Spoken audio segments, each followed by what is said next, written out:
guys, welcome back to Ember's Reality, and welcome back to another episode of Too Deep Analysis, where I kind of do what the name implies, which is take a way too deep analysis of something that's probably way too simple.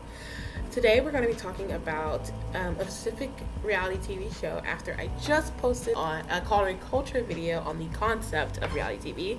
I wanted to do a specific deep dive into this Netflix show, international Netflix show, that's had two major different reactions and international scopes, at least to what I've seen currently. I have already watched The Influencer, and I wanted to take it apart and remember how I would have done something either differently to appease a part of this, or am I going to question a bit of the international culture and if that's something that should be applied here in American culture. So it's truly much more deep analysis of like American culture versus other international cultures. I don't think it should be applied to everyone. I think that there's a reason that there's a reaction in the same way, and I just want to kind of talk about it. I just want to talk about why we might have reacted differently in America than they reacted in other countries. I believe this was set in Korea. So what I'm already noticing is that this obviously hasn't made as big of a click in America as it has obviously in probably international spaces. Because so far, even with ones I'm talking about before doing this video, it has been Korean specific news articles, other influencers, creators. The Netflix account for it was cake content.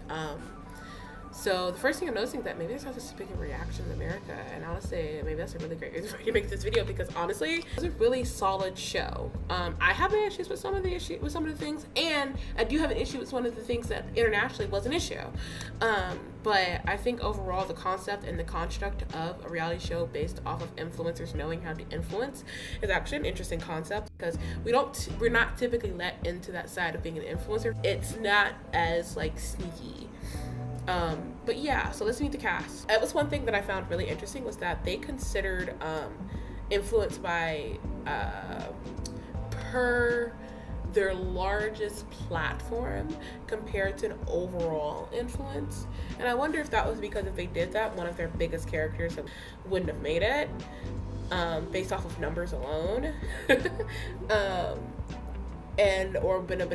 There was already some pretty large numbers there, but they honestly went out very early. But I thought that was interesting because they could have just went by numbers per, like, all in general over all of your platforms, but they really just went with the largest platform, which I thought that's a good idea with all of what we know now, what they were gonna do. But Gomi, okay, I'm gonna only do the names I remember. She's on YouTube to my knowledge. I believe this is her.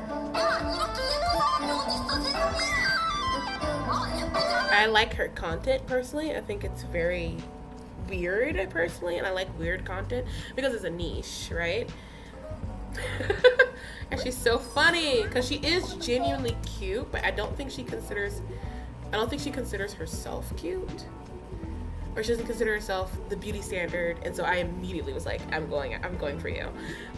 So she was one who I felt like could go very far because her content was weird. And so I thought when it comes to, if they're going to use like either random people who are followers or her followers, I thought that she'd be more likely to actually be able to consistently bring viewers. And she got very darn far. I think that we'll get into it as we go into the details of the episode, but I think for reasons of the game structure, she got as far as she possibly could. Okay, let's keep going.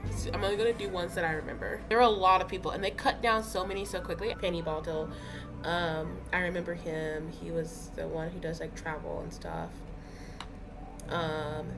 But yeah, they way too many to start off. We don't need that many people. Let's start with a smaller group of humans so that we can have gotten to know these people a lot more. And I do think that's one of the international issues, is that we didn't get to meet most of these people. Their introductions, and then when they got cut off, and then nothing else in between, no matter the distance between episode 1 to the end. It felt like even the ones I like I can't remember them much because I couldn't get to know them very well. And I think that's an international perspective, because I do notice that with a lot of more Korean competition, it's way more about the competition competition and way less about the individual. But reality TV, as I was talking about in my other video, Comic Culture, specifically revolves around like the personality as well. Personality is better than just winning at sometimes. Risa Bay, I love Risa Bay now. I think that she's super cute. I enjoy that she brought a skill to the table just as much as she brought being like a pretty woman. And a lot of the ones that I heard, I think it's more of just like the perspective of the standard, and they don't want the standard to be broken. It's less about how do people perceive me and more like how do I want to be perceived. They do not want a certain type of woman. And Risa Bay is a type of woman, but she is definitely a very, very beautiful woman. I think there are things we're allowed to complain about in America that aren't as easy to complain about in Korea and other Asian countries. There's really all the women, of course, I love the drag queen that was on there. They got decently far, but I knew that unfortunately drag queens are live entertainers. They get a following because they want to be seen live. They get a following because people want to know what they're going to go do next, compared to people who do things online and people want to watch it online. And I'm sure that they do things that are entertaining online from time to time, but most of the time it is influencing their live events. So let's now go to Netflix and talk about each kind of like category of how they were going to even be possible to like win. That's interesting. So one who's on Africa TV, which was my first time realizing how influential Africa TV was internationally. Si Hyuk.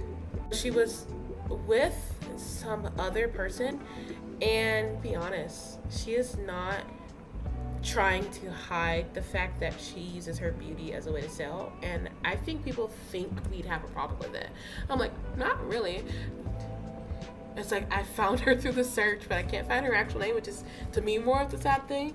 Is that it feels like she's being very much like, people kind of like, are people bullying her? And it's like, I feel bad for someone so beautiful. Everyone else is selling something about their personality. Just because it's beauty means nothing. Her name's apparently Juseon, but I don't know if that feels right. I just don't see the point of, I think that I guess it's more as taboo there, but it's definitely not something I feel like we should hold as a taboo here. Like we see a lot worse on television than what she and others provided. The cosplayer, who also was extremely pretty, was there and was also being seen as provocative, but I think the people there knew that that wasn't an issue because it's the truth of what people like to watch. Pretend pretty and aesthetics don't exist and that people aren't attracted to aesthetic and don't want to look at aesthetics. It's like, why do you go to a book? Like, I know you go to a library to read, but do you go to a library to read also not because of the aroma and the area and the aesthetic that it feels and brings to you?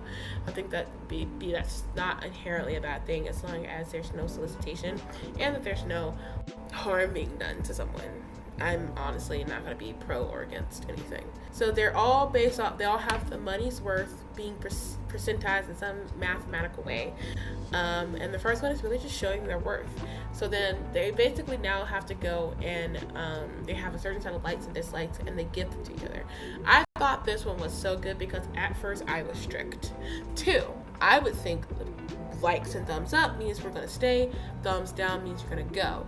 But if we're being quite honest, when it comes to being a social media influencer, it is totally fine to get dislikes. If we're being honest, hating is a true and an ultimate way of someone being a fan of you.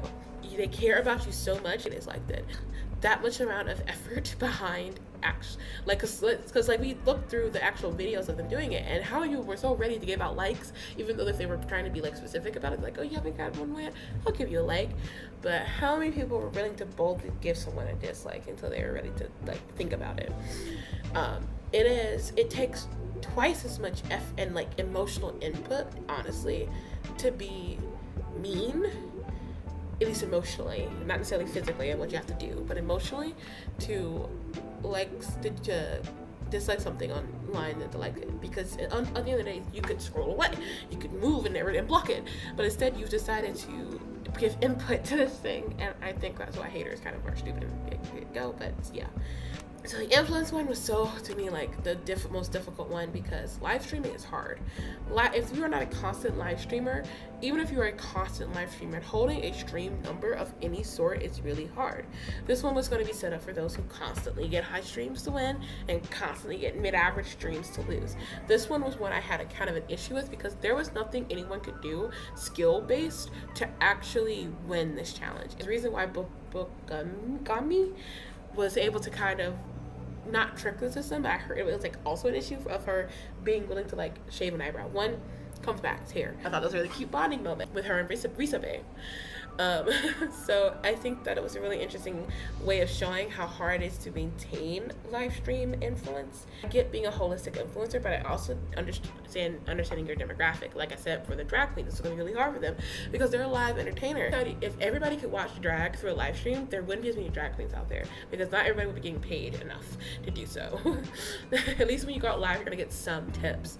But if you did it online, you're truly at the mercy of people even tuning in, and people are. It's easier to give $1 physically that was already kind of ready to give mentally, because that's the atmosphere, than it would be to go through the screen. So I think that one was honestly the hardest, but also the one I feel like set most people up to fail, because in general, live streaming is one of the hardest things to maintain. I guess, yes, I see the point of them trying to basically emphasize longevity, but I think that you also have to understand how live streaming works. No one wants a live stream that isn't some ASMR channel for over an hour, or Twitch streamer who's playing a video game that takes longer than an hour. What else could they have done other than maybe playing a video game together, which no one actually thought of doing, at least not edited wise. The comments ones, I was like, that one was kind of not very memorable, because I don't think that making people comment is easy, but I also don't think it's difficult when you have a following.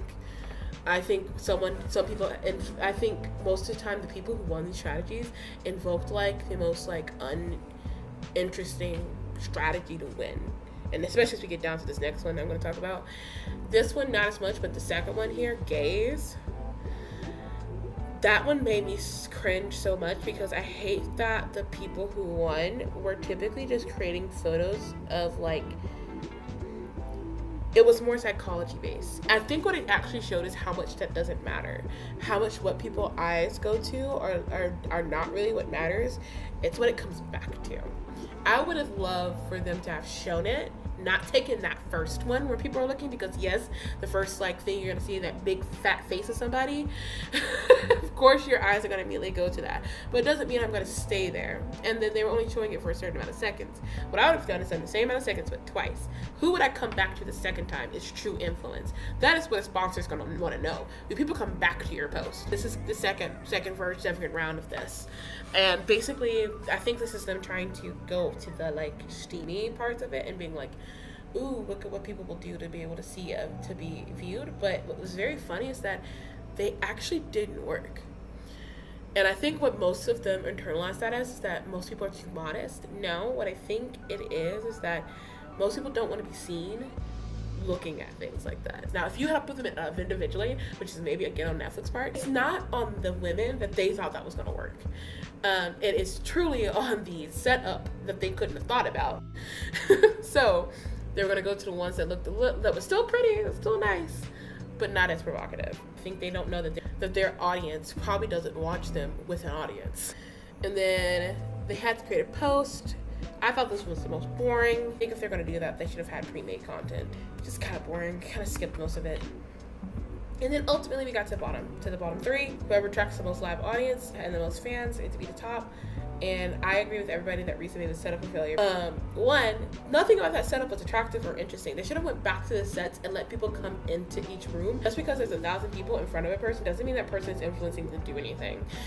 Which is why the winner won, in my opinion. Because he was doing the most interesting thing at the time. Now, what will people go back home and remember? Probably Risa Bay's technique on how she made that old person look like they were 23 again, or look like they were a monster in a different movie. Heck, I'd rather listen to his advice on how to be a successful YouTuber. I think that the person with the least amount of skills actually ended up winning, which is my pet peeve. And I think that it was the same type of reception from the people internationally of like, it just felt like the person with the least amount of skill actually won. And he did actually take the money back. he doesn't get a cent of the money. And a lot of people are saying that should go to Risa Bay now. Personally, I would do so. Because overall, this was actually a really good show, but it did not provide a way for the most skilled people to win. I think they had really good ideas up until about gays, where I'm like, oh, that's a really good idea, but that's not very well thought out. Same thing with kind of proof and content. Very good idea, like absolutely a part of the influencer space and what the influencer does, but not at all how it's done. Content isn't created live for people to view live. It is typically edited. Unless it is live streaming, most content is edited. And that is where most of the magic is being created, and why a lot of the ones with skill are the ones with skills, because they have built in a skill to create edited content. And you basically made the last 3 go live. And what can they do live? And the only people who are going to do that are people who make viral content. One thing I do admire about Korean, Japan, all Asian type of reality, the players come in there with the expectation of, we got to play the game. We're not like, this has nothing to do with friendship, and as long as you're playing the game, I have to respect how you're playing it. I'm not going to leave mad at you because you played the game. Now, and I don't see a lot of disrespect happening between the people, but that could just be by the ones that I'm watching. But overall, The Influencer was actually a really good show. I don't think it's going to have a second season just because of the way it's cycling up to be. But I hope that we can make more skill-based reality TV shows such as this. As I said in my previous video, Comic Culture, go give it a check out if you haven't already. And thank you for watching today's Too Deep analysis on Netflix Korea's The Influencer. And as I always say, may my faith be enough for us both. Bye.